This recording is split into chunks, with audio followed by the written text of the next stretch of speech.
Monsieur le Président de la 78e session de l'Assemblée générale des Nations unies, Excellences, Monsieur le Secrétaire général de l'Organisation des Nations unies, distinguées personnalités, au nom de son Excellence le capitaine Ibrahim Traoré, président de la transition, chef de l'État, recevez les salutations fraternelles du peuple et du gouvernement du Burkina Faso. Au nom du peuple burkinabé, je m'incline respectueusement sur la mémoire des grands leaders dans le monde qui ont fait rêver et espérer d'une société humaine juste et équitable à travers leur engagement, détermination et esprit de sacrifice. Je cite notamment Fidel Castro de Cuba, Patrice Émeric Lumumba du Congo, Modibo Keïta du Mali, Ruben Unyobé et Félix Moumié du Cameroun, Sylvanus Olympio du Togo, Che Guevara de l'Argentine, Martin Luther King et Malcolm X des États-Unis d'Amérique, Nelson Mandela de l'Afrique du Sud, Jomo Kenyatta du Kenya, Amilcar Cabral de la Guinée-Bissau et des îles Cap-Vert, Marianne Ngouabi du Congo-Brazzaville, le capitaine Noël Isidore Thomas Sankara du Burkina Faso, etc. Ces leaders ont été, pour la plupart, exécutés de façon violente et d'autres assassinés à travers le feu des prisons et des empoisonnements. Leur seul crime a été pour chacun d'eux l'incarnation des rêves, des ambitions, de l'espoir des peuples meurtris, violés, violentés et pillés. Monsieur le Président, ma présence à cette tribune honorable des Nations unies, au nom du Burkina Faso, pays des hommes intègres, n'est pas pour ériger des murs de lamentation. Je ne suis non plus pas là pour vous livrer un discours de convenance, mais j'ai été plutôt mandaté en sacrifice pour vous dire que le mensonge d'État, l'hypocrisie diplomatique, la boulimie du pouvoir, la recherche effrénée du gain, l'esprit démoniaque de domination et d'exploitation de l'homme par l'homme sont les vraies plaies qui gangrènent notre vivre ensemble et font courir toute la société à sa perte, y compris donc notre organisation, l'ONU. Son Excellence, M. Antonio Guterres, secrétaire général de l'Organisation des Nations unies, Son Excellence, M. Joe Biden, président des États-Unis, Son Excellence, M. Denis Francis, représentant permanent de la Trinité et Tobago auprès des Nations unies, élu président de la 78e session de l'Assemblée générale, Son Excellence M. Luiz Inácio Lula da Silva, président de la République fédérative du Brésil, permettez-moi de reprendre ici des parties de vos propos, discours respectifs prononcés à cette même tribune à l'ouverture de cette 78e session. Primo, je cite, « Nous sommes dans un monde sans dessus-dessous. Des cadavres jonchent les plages où des milliardaires se prélassent. » Pour la deuxième personnalité, je cite, « Nous sommes à la croisée des chemins. Nous avons une cause commune, à savoir léguer à nos enfants un monde avec un bon climat social. » Fin de citation. Pour la troisième personnalité, je cite, « Malgré les difficultés, nous pouvons nous en sortir. Ce ne sont pas les capacités qui manquent, mais la volonté politique. Sinon, nous pouvons apporter le progrès et la paix pour tous. » Fin de citation. Pour la quatrième personnalité, je cite, « Il y a dissonance entre les discours et les pratiques, les faits. Le Conseil de sécurité de l'ONU est paralysé. L'ONU doit assumer ses fonctions d'un monde solidaire et équitable, conformément aux principes édictés dans la Charte. Cela suppose qu'on ait le courage de lutter contre les inégalités. » Fin de citation. La quintessence des expressions de ces quatre autres personnalités signifie clairement que les inégalités dans le monde sont voulues, sinon qu'avec un minimum de courage et de volonté politique, nous pouvons, à défaut de les éradiquer, les amenuiser à leur congrue expression. En effet, chaque année, les discours pleuvent au même titre que les promesses et engagements. Les preuves de la dissonance entre les discours et les faits sur ces questions de principe contenues dans la charte de l'ONU, dont la justice, l'égalité, la dignité, l'intégrité, le droit à l'autodétermination, la souveraineté des États, l'inviolabilité du territoire et le respect du droit international sont ce qui se passe en Libye, dans le Sahel, précisément sur le Niger, et sur la crise entre la Russie et l'Ukraine. D'abord, en Libye, suite à cette catastrophe diluvienne, des milliers de voix ont été fauchées, des milliers de vies donc ont été fauchées, pour badigeonner nos consciences de tranquillité transparente. Chaque nation se précipite pour présenter sa compassion, sa solidarité. C'est certes pour donner l'impression que nous vivons en société et que nous défendons des valeurs.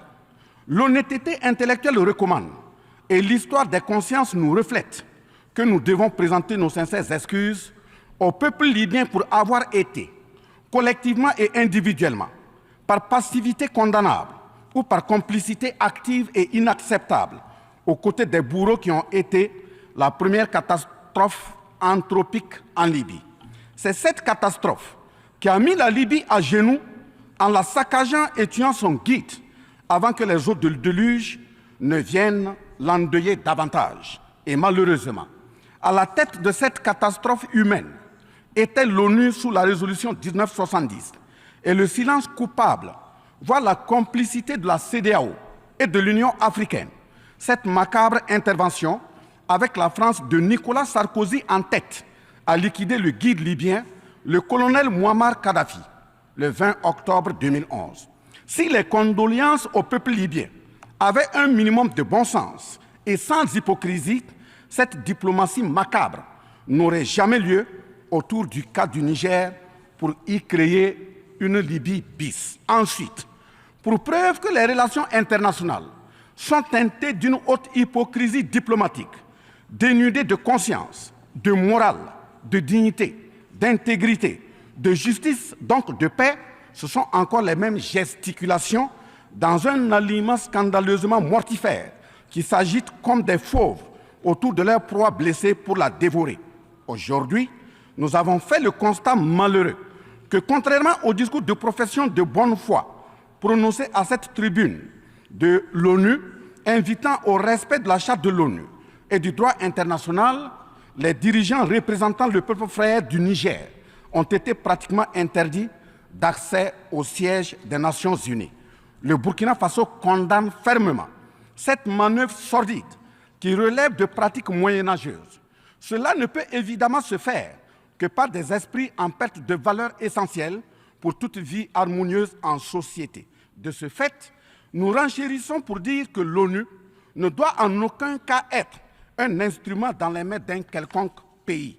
Les leaders panafricanistes qui se sont battus pour l'unité africaine, nos grands-parents qui sont tombés dignement sous les balles assassines des colons, les dignes fils africains qui se sont sacrifiés pour l'honneur sur le continent et qui ont lutté férocement contre la traite négrière et le néocolonialisme, ont eu leur sommeil de guerriers perturbé pour avoir entendu qu'une poignée d'enfants égarés de l'Afrique tiennent le Niger, telle une boule de coton, à l'envahisseur afin qu'il y mette le feu. Oui, cher continent africain, une poignée de tes enfants a décidé de t'humilier et de te vilipender à travers le mensonge éhonté d'État, en commençant par le Niger. Par conséquent, je lance un appel vibrant et solennel au peuple sénégalais, béninois, nigérian, ghanéen, tchadien, ivoirien, comorien, bissau-guinéen et tous les peuples d'Afrique à se mobiliser davantage dans la fraternité et la solidarité africaine afin d'éviter que les impérialistes mettent le feu au Niger, comme le cas de la Libye. Monsieur le Président, Monsieur le Secrétaire général, distingué personnalité, j'insiste à cette tribune de l'ONU et devant le monde entier que la CEDEAO, l'Union africaine et l'ONU doivent impérativement se muer en des organisations véritables des peuples en lieu et place de structures d'une minorité de chefs d'État. Elles ne doivent pas être utilisées et instrumentalisées pour déstabiliser des pays frères en assassinant leurs leaders. Ce n'est qu'à ce prix que la charte de l'ONU et le droit international auront un sens. Enfin, parlant de la charte de l'ONU et du droit international, un conflit entre la Russie et l'Ukraine est entretenu et voulu par certaines puissances. Ainsi, plusieurs pays occidentaux, notamment les États-Unis et l'Union européenne, y ont déversé toutes sortes de soutien, notamment militaire. Les populations civiles ukrainiennes, engagées comme volontaires, dont certains pilotent même des chars, sont félicités et traités de patriotes. Le Mali, le Niger et le Burkina Faso font face à une guerre qui leur a été imposée par l'impérialisme sous le couvert de terroristes de tout acabit, sémant terreur et désolation.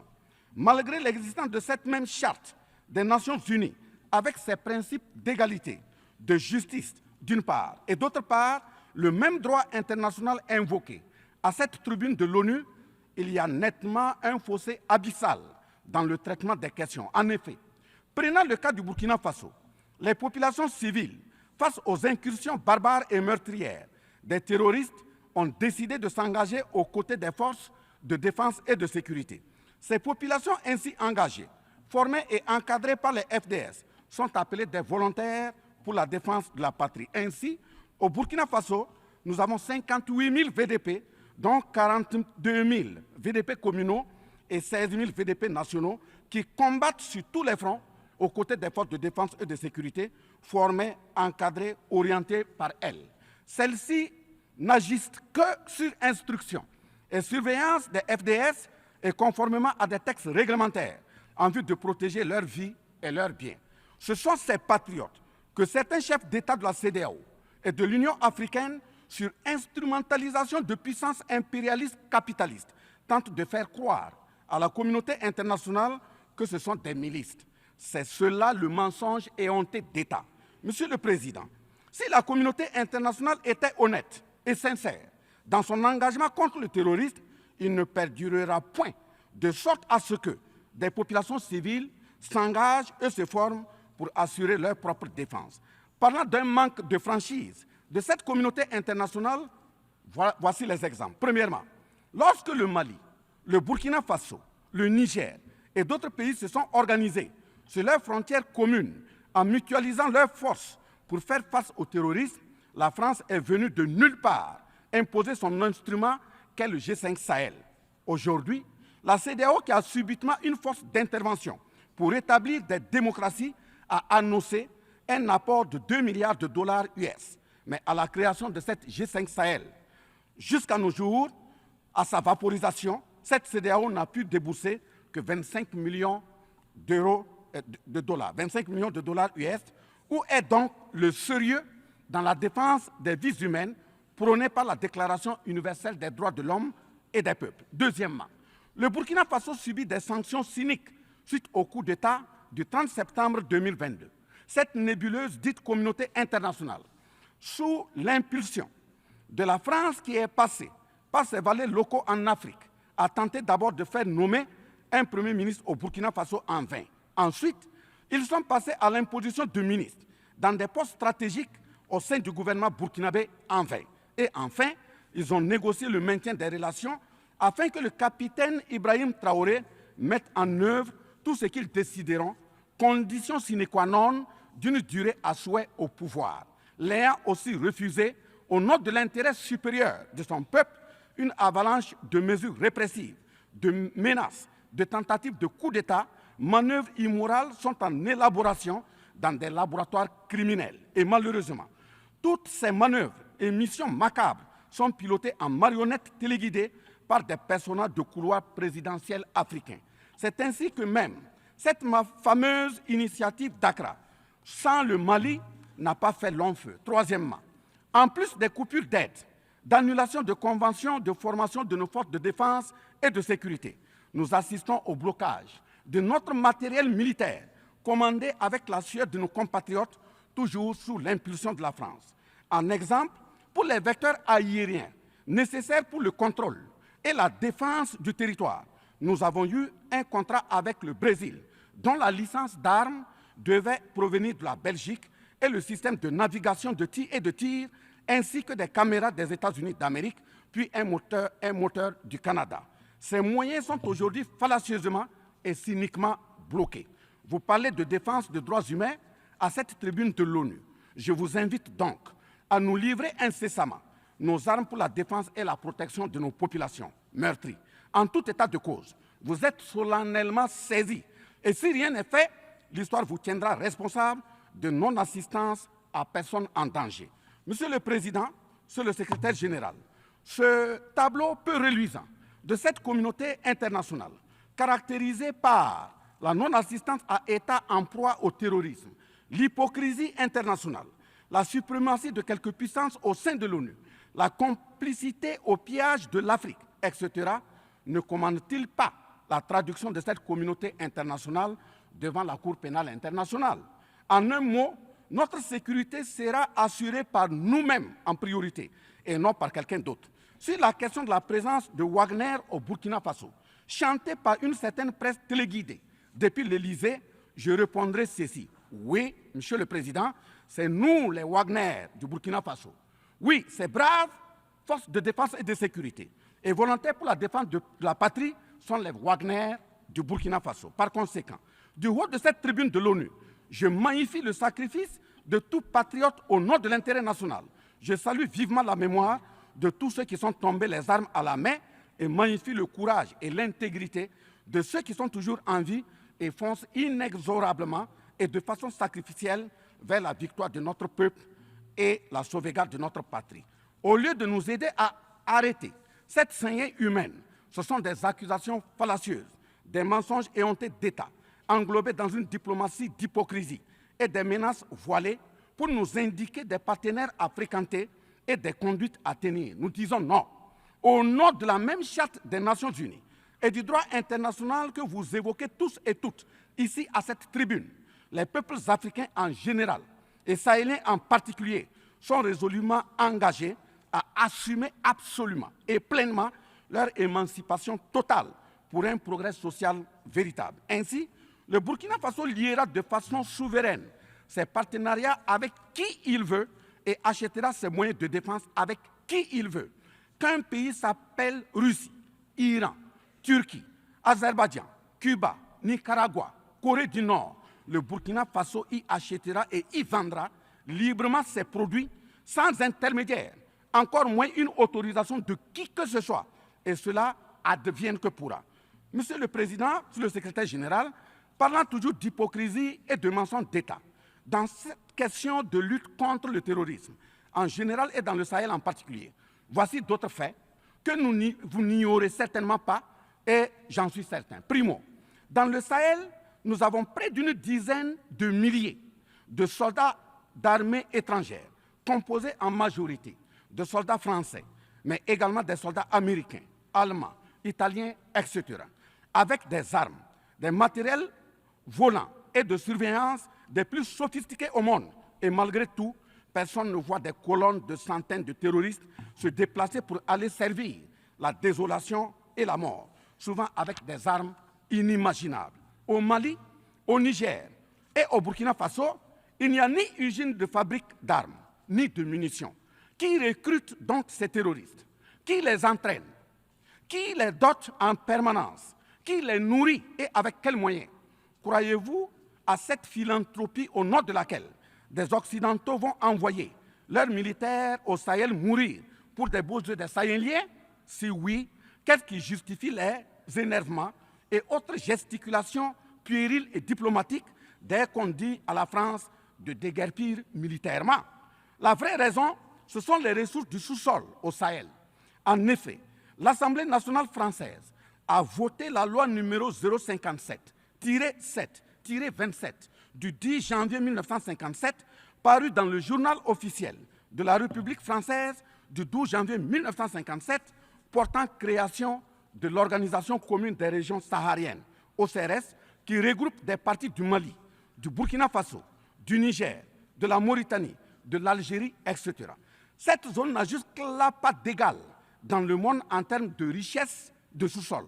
À titre d'exemple, la nappe phréatique la plus importante va de la Mauritanie à la Somalie, en passant par le Mali, l'Algérie, la Libye, le Niger, etc. Le journal Le Monde du 23 juillet 1957 avançait le chiffre de 6 à 7 millions de tonnes de pétrole comme production potentielle annuelle du Sahara. En plus de ces ressources naturelles, nous avons l'uranium. l'or, le cobalt, le zinc, le diamant, le lithium, le cuivre, etc. Si vous, les Occidentaux, vous aimez tant les Sahéliens pour y amener vos militaires, mourir au nom de la démocratie, de la liberté, des droits humains et de la paix, pourquoi tout le continent africain, qui compte 1,3 milliard d'habitants, dont le deuxième continent le plus peuplé, avec 30 415 873 km² et 54 États, n'a aucun siège permanent au sein du Conseil de sécurité avec un droit de veto? N'est-ce pas là, au-delà d'un crime d'État, un crime onusien? Donc, halte aux mentions diplomatiques grossiers consistant à dire que ces puissances impérialistes viennent au Sahel pour défendre la démocratie et les droits humains. Parlant de droits humains, je vous rappelle que la première charte au monde sur cette question de droits humains de l'homme est bien celle de Kouroukan Fougan de 1236 au Mandé actuel Mali. De ce fait que les moralisateurs expansionnistes gardent leur rhétorique de respect des droits humains à géométrie variable pour leurs terroristes qu'ils encadrent. Secondo, l'Afrique n'aime pas comparer les morts. C'est un manque d'éducation que de le faire. Par conséquent, je m'incline respectueusement sur la mémoire de toutes les nationalités ayant perdu la vie en Afrique en général et au Sahel en particulier. Ainsi, sur les sorties hasardeuses, condescendantes et malheureuses du président de la République française Emmanuel Macron, et qui frise souvent le ridicule, tout en se glorifiant d'une hypothétique condescendance sur les peuples africains, je m'impose le devoir de lui faire un petit cours d'histoire sur sa propre histoire. Voilà pourquoi les salles de classe sont faites pour que les enfants apprennent les cours et grandissent bien, que de s'adonner à autre chose, au risque de se perdre à jamais. Mais pour commencer, je précise qu'aucun peuple africain ne s'est opposé au peuple français. Il n'y a pas donc de sentiment anti-français en Afrique. Il n'y en aura jamais du fait de notre légendaire hospitalité et amour du prochain. Il n'y a que les peuples africains refusent la condescendance, l'arrogance, l'insolence, la suffisance, le paternalisme, le pillage de ses ressources et le crime organisé. En effet, pour votre mémoire, M. Emmanuel Macron, d'abord, je rappelle l'appel à travers la BBC en Angleterre le 14 juin 1940, lancé par votre propre grand-père, le général de Gaulle, à l'endroit de l'Afrique pour venir sauver la France des griffes des nazis. Comme rappel, nous avons 17 000 Maliens morts pendant les 2 guerres mondiales, d'une dette de sang que la France semble avoir occultée. S'ils le veulent, qu'ils aillent dans le livre, confère livre de Bakary Kamia, professeur agrégé de l'université Sorbonne. J'ajoute dans ce même document, à la page 344, au tableau 21, les vétérans soudanais des 2 guerres. Il en résume un total du Burkina Faso, du Mali et du Niger à 82 208 combattants qui sont tombés. Et au niveau de l'Afrique occidentale française, il y a eu 154 519 combattants mobilisés, qu'ils se confèrent donc aux sources Henri Léger, rapport de fin de mission en AOF Dakar, le 13 juin 1950, archives du Sénégal, code 4 D 68, entre parenthèses 89, voire annexe 5. Ensuite, le 17 novembre 1986, François Mitterrand, président français d'alors, en réponse au capitaine Thomas Sankara, disait ceci, je cite, « L'Afrique a été pillée. J'ai parlé de matières premières. J'aurais dû parler des hommes. Pendant des siècles, on vous a exploité humainement. On a volé vos hommes, vos femmes, vos enfants. On s'est servi de vous. Je comprends votre refus, votre révolte, et j'approuve votre combat. Vous avez raison de refuser d'être un continent sacrifié. Le moment est venu où vous devez vous-même développer vos économies à partir de ces biens et de ces hommes.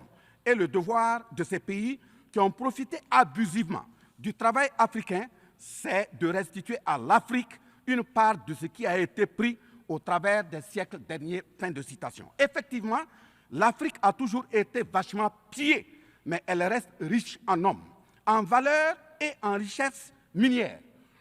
Pour preuve, parlant de ses ressources minières, l'Afrique, c'est 30% des ressources minérales mondiales, 40% des réserves d'or, 33% des réserves de diamants, 80% des réserves de coltan, 60% des réserves de cobalt, 55% des réserves en uranium, etc. C'est pour la défense ferme de cette Afrique que la jeunesse africaine est plus que jamais debout. Monsieur Macron, avez-vous encore besoin d'un peu d'histoire pour vous remémorer? Enfin, bien avant cette sortie regrettable et donc malheureuse du président français Emmanuel Macron, il s'était attaqué, comme tant d'autres de ses compatriotes politiciens, à la maternité africaine. Et là aussi, je tiens à lui rappeler que l'Allemagne compte 80 millions d'habitants environ sur une superficie de 347 000 km² face au Congo, qui a 95 millions d'habitants sur une superficie de 2 345 000 km². Deuxièmement, la Belgique compte 11 millions d'habitants sur une superficie de 30 000 km² face au Gabon, qui a 2,5 millions d'habitants sur une superficie de 267 000 km². Troisièmement, la France compte 68 millions d'habitants sur 672 329 km² face à la Namibie, qui compte 2,5 millions d'habitants sur une superficie de 825 000 km².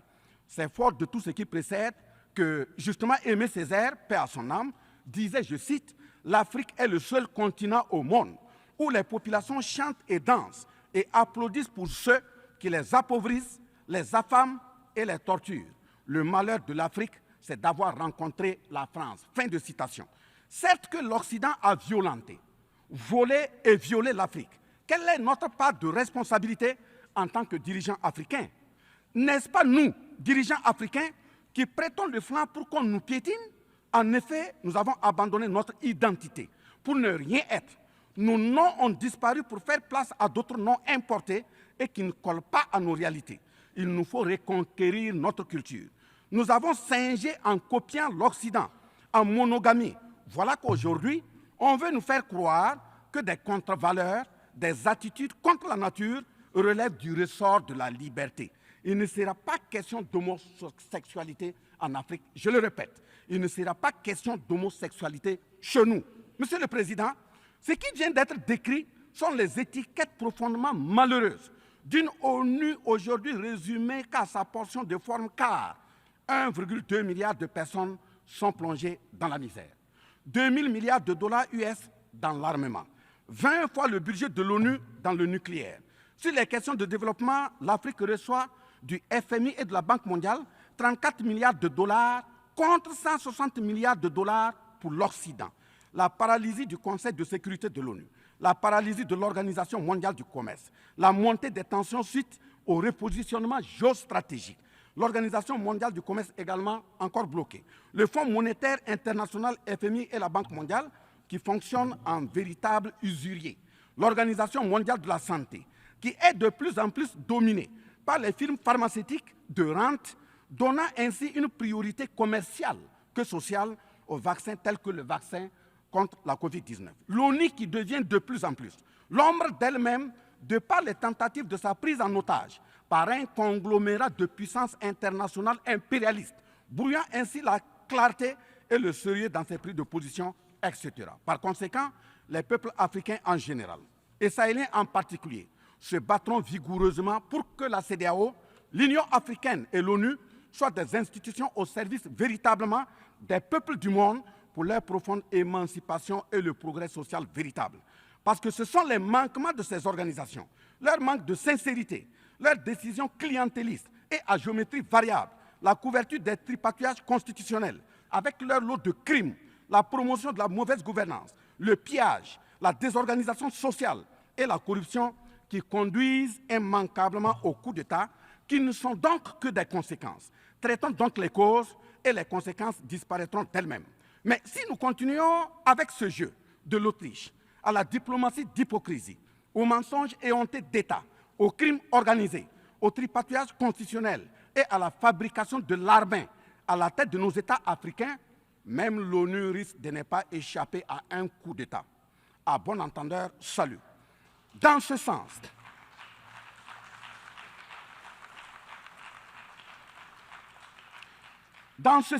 et afin de prendre leur destin en main, le Mali, le Niger et le Burkina Faso ont signé l'Alliance des États du Sahel, en abrégé AES. L'AES est une architecture pour la sécurisation de nos pays, partant du traité révisé de l'autorité de développement intégré de la région de l'Iptako-Gourma.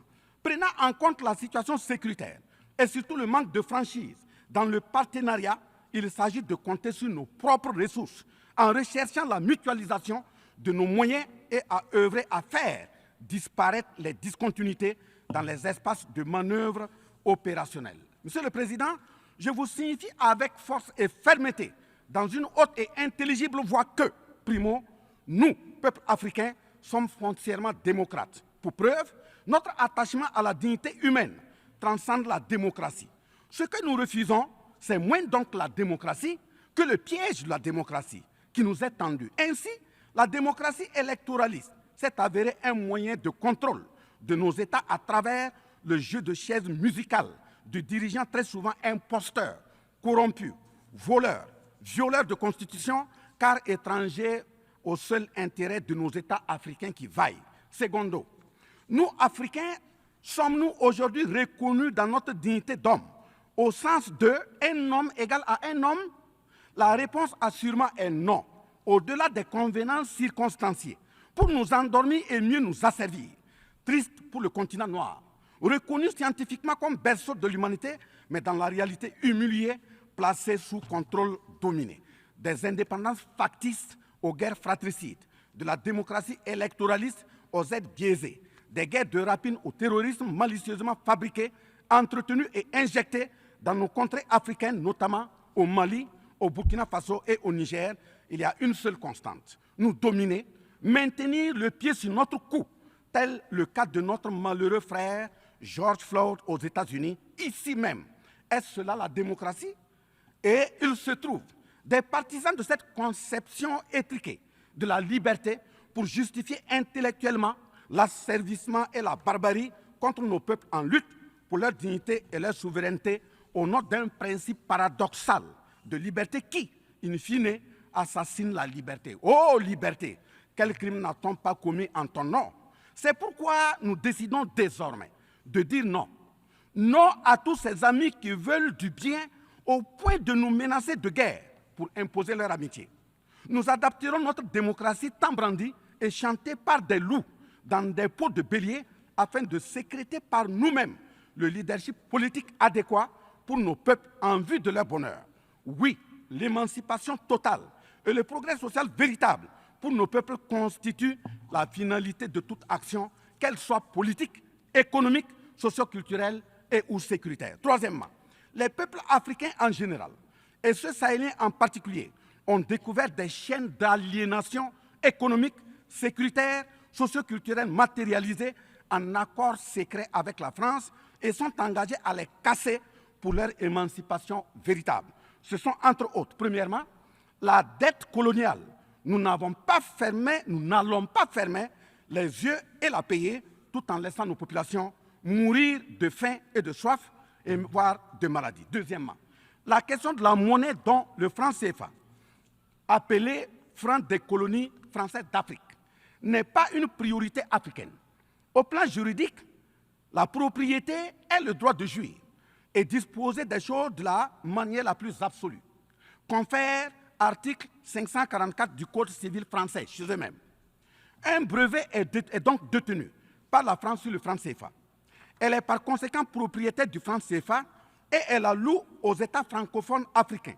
Ce qui est marrant en plus est que le billet produit par la France pour l'Afrique de l'Ouest diffère de ceux de l'Afrique centrale en valeur monétaire sous la même appellation franc CFA.